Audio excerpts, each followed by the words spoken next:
What stood out to you from today's face-off between Todd Blanche, Trump's defense, and Michael Cohen? Well, as Laura said in your lead up, Michael Cohen is a necessary witness here. He is the only witness thus far who's able to tell us about direct conversations with Donald Trump, where Donald Trump was not only aware of the hush money payment to Stormy Daniels, but he approved it. And he reimbursed Michael Cohen and knew that what he was reimbursing him for. And so those conversations are really important. And one of the things Todd Blanche did successfully today is cast doubt on at least one of those conversations. Really, it wasn't clear to me that this was a misstep from Cohen or that Cohen is even lying about this.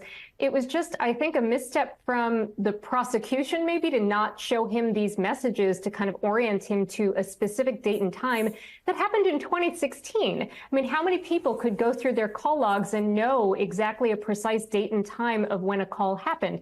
That's really hard to do. And so I was surprised he didn't maybe testify a little more broadly about the date and time. You know, generally it was in this October timeframe, because once you pin it down like that, it's really hard if they have other messages that suggest it may have been about something else. You would expect them to kind of have looked at that and made sure if they were going to pin it down that they knew exactly what they were talking about and had the full context for it. So it was a misstep, but I will say, you know, this was not a Chris Kreider hat trick to clinch the game. The game is still very much in play. I expect that the prosecutors will come back on Monday and, you know, in redirect, they will clean some of this up. Okay, well, even if the context of a conversation is off, Tim, they've got the documentation, right? They've got the checks. And they've got ample corroboration from other witnesses, Hope Hicks, David Pecker, et cetera, et cetera. And I would preface all this saying no one can predict what the jury's going to do. And we can't get it. Yeah, and you know, we can't get inside the jurors' minds. But sitting there today, I think what they say, I mean, I think Todd Blanche is not a great defense attorney. He came into the Trump world through Boris Epstein, who came into the Trump world through Eric Trump. And you have this series, I think, of C-minus players who get Donald Trump's ears, and he gives them a lot of responsibility that maybe they would not otherwise earn. And I think there were other people sitting at his defense table, at Trump's defense table, who are much more capable than Todd Blanche. And I think he had a horrible first day of cross. I think he recovered today. But what he went through today was an assault on Michael Cohen's credibility. And I think he established that Michael Cohen is a serial liar, just like Donald Trump is. Okay, but that's the thing. Michael Cohen, yes, was a liar for 10 years at the direction, at the behest of Donald Trump. Like, yes. If they wrote a job description, be my thug, my hush money, my liar, my fixer. That was the job. Lie to the media for me. If there's a bad story in the works, please lie to them and put the story on a different track. If I've got business people or business competitors in my way, help me undermine them. If I'm in a political foot race and women are coming out saying that I slept with them, please put that story in a different place. So that was his job, and I don't think I do think he's an important witness. I think the prosecution has done a very good job of establishing a fact pattern here that transcends Michael Cohen, and I don't think the jury has to rely entirely on Michael Cohen any longer to believe that a crime was committed here. You have Alan Weisselberg signing invoices with all of the information in his own handwriting, outlining exactly the fraud that took place. And Alan Weisselberg is not somebody who is ever going to turn on Donald Trump. He was doing what he was told every day of his life by Donald Trump. So I think that Todd Blanche didn't tell a narrative to the jurors. He was not thematically coherent in a way that a good, I think, defense attorney or prosecutor is capable of doing, standing up in front and just thematically walking them through a story that makes sense to them and undermines, in this instance, the prosecution's case. John, Michael Cohen's credibility issues are all well established, as are Donald Trump's. You have covered Trump world for years now. How do you view what we all just saw in court? Yeah, it's a great question, Stephanie. I mean, this is the pitfall of resting a lot of your case or having your star witness be Michael Cohen, who is perhaps best known at this point for the lies he told. And as you point out, many of them on behalf of Donald Trump. But the problem for the jury, and of course, we don't know what they're going to do, how they're going to assess this information. And as Tim noted, there's a whole lot of other information that the jury's been given, corroborating material and evidence from David Pecker and others, as well as the documentation. But this is the pitfall of Michael Cohen. This was a good day for the defense, and it was a bad day for the prosecution. And I think that's the first time that you could say that in 18 days of this trial. Now, the jury's going to have a lot to assess. The prosecutor's going to have a chance to redirect with Michael Cohen. But, Todd Blanche slipped one past the goalie, if we're going to continue with the hockey metaphor. And the question is, are the prosecutors going to be able to score a few more? I want to go back to then what the last point you were making, Christy. Monday, redirect time. Is this where the prosecution cleans up that sloppiness from today? What do you expect from them? I do. I think they really need to go back through that day in particular, that October 24th day where that phone call happens, look at all of the messages with Keith Schiller, but also look at any other messages that day and see if there is any greater context that they can, put forth to really maybe, put some other evidence there before Michael Cohen and see if he can explain it. I mean, what he said on the record was, this is my belief about what happened. And I think Todd Blanche rightly said, well, the jury doesn't want to know what you think happens. They want to know your personal life, what you know happened. And that's where you really get into danger trying to pinpoint things from, a decade ago with call logs. It's a dangerous thing to do, but I think they just need to go back through the evidence and see what they have.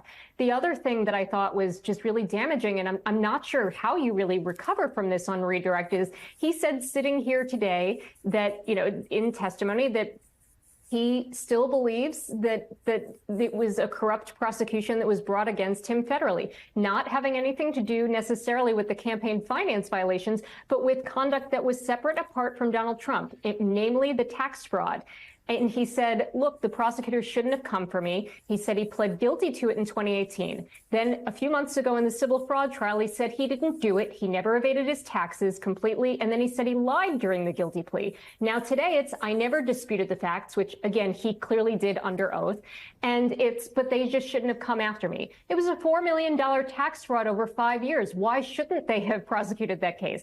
I was in that office. I supervised and prosecuted cases that were in that kind of realm of that duration with that kind of money. Those are serious criminal cases. So, calling the judge corrupt, which he did on the stand, sitting here today, not, oh, I shouldn't have said that. It was the federal judge was in on it, and I believe he's corrupt. And he also said that, he was confronted with his statements about the prosecutors and the judge being effing animals. And there was no contrition for that. There was no, I shouldn't have blamed them. It was blame the bank, blame the accountant, blame the prosecutor, blame the judge, and blame Donald Trump. And when you set it out that way, as the defense did today, that is pretty damning because it makes it seem like he's got a problem with everybody and will never take the blame himself. And I'm actually not really sure how you recover from that on redirect, because this is a man who just seems to be unable to accept responsibility for his own criminal conduct, the one that does not involve Donald Trump. That is a problematic thing to ask a jury to believe somebody who just, again, can't really seem to get his story straight. Judge Merchan is doing his best to keep the Trump criminal trial on track. But outside the courtroom, the circus continues. Trump's political entourage has been lining up outside the courthouse to trash the trial. And today, they're not just Donald Trump's friends. They are members of Congress, not in Washington doing their jobs. They're at the courthouse. Representatives Lauren Boebert and Matt Gaetz were outside that courthouse cheering him on. Watch this. This is a made-up crime. No other American in the country would be charged with this type of crime. It's like the Mr. Potato Head doll of crimes. We have corrupt judges who he's not even allowed to speak of because of their corruptness. This is a scam. It is a sham. It is a show. And we are here to expose every bit of it. I hear you could expose to me. What in the world is the Mr. Potato Head of crimes? I don't even know. Educate me, Lauren Boebert. For more, maybe these two men can help. Let's bring in David Plouffe, former campaign manager and senior advisor to President Barack Obama, and Reed Galen, co-founder of the Lincoln Project. He has also worked on a number of GOP campaigns, including John McCain, Arnold Schwarzenegger, and George W. Bush. David, what do you make of all these Republicans rolling up to support Trump? And I know I sound like a nerd. This is a work day for them, right? I'm guessing none of them took vacation. They didn't show up to work in Washington. They came to New York. Are their constituents aware? Well, they should be. It'll also be interesting to see if we ever get visibility into the expenses. How was this paid for? Their train tickets and their Uber Black rides from D.C. to New York. But, you know, this has become a parade now. I think now there must be a sense that Donald Trump is keeping a list of who shows up and who doesn't. So I'm sure we'll see more, in the early part of next week. And listen, if in fact, let's hope this isn't the case, but if the jury decides either not guilty or hung jury, I'm sure there'll be a rally with all the VP contenders and many members of the House and Senate. It's a pathetic display, but, this is kind of what happens. He expects people to kneel on his behalf. It's really been quite a procession over the last 7 days. To see, really serious people, governors, members of Congress, senators who have really important day jobs, kind of make a spectacle of themselves. Well, then that doesn't sound like they're very serious people. It sounds like they're people with very serious jobs that they are not showing up to. And today, the GOP actually risked their majority because so many of them were up. They risked their control, right? The control they have on the House floor, because so many of them were up in Washington. Were up in New York, Reed. Well, I think we always have to remember, Stephanie, that they don't actually care about governing. And they don't really care about what Speaker Mike Johnson wants anymore either, because they're mad at him now, too. I would also say that, look, these are the people, Matt Gaetz, Lauren Boebert, these are the people you have come to the microphones to defend you. These are not exactly what I would call the paragons of good personal behavior. In fact, they're exactly the type of people that that Donald Trump would want around, because they're little clones of him. And speaking of their constituents, Lauren Boebert doesn't even live in her district anymore, so she's not even worried about her constituents anymore. And so, yeah, look, I think that these are bad people doing bad things, and they don't care about their jobs in the first place. And most of them live in districts or in states where they're never going to lose. And they all want that beautiful, perfect phone call, Stephanie, that says they're going to be the next person who might be threatened with hanging. Oh, my God. All right, Reed, here's another thing.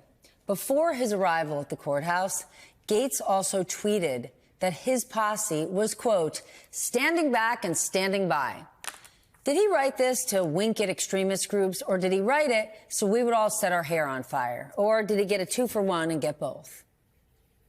Oh, no, I think we got a twofer. I think it was absolutely a wink, a nod, a bullhorn, all of it. And I think we see this, like we saw in Texas today with Governor Greg Abbott pardoning a man who shot someone else during a Black Lives Matter protest 4 years ago. This stuff is not an accident anymore. We're seeing this stuff not only from Gaetz trying to be too cute by half, if such a thing is possible for him, but also now this is state-sponsored, saying, you know what, people can take extrajudicial